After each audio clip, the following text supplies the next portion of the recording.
Madaalliin gootummaa uummataaf jiraachuudha. Uummataaf hojjechuudha. Urjii aartii Oromoo mallattoo sabboonummaa faajjii bilisummaa kan ta'an aartist Nuhoo Goobanaa guyyaa har'aa sirni awwaalcha isaanii magaalaa Adaamaatti raawwatameera.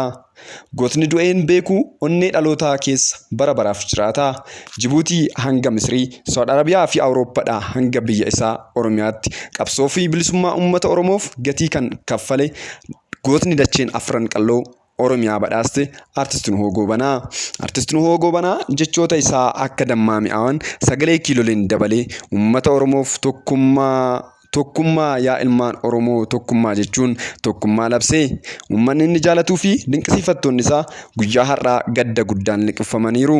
Guyyaa har'aas aartistoonni Oromoo kan sirboota isaatiin dinqisiifatamanii har'a moo'ituu aartii Oromoo keessa jiran hedduun isaanii sirna awwaalchaa isaanii irratti argamaniiru. Kanneen akka aartist Addalaa Gammachuu, aartist Galaanaa Gaaromsaa, aartist Hiiqaa Tafarii, aartist Andu'aalam Gosaa fi kanneen biroos sirna awwaalchaa irratti magaalaa Adaamaatti argamaniiru.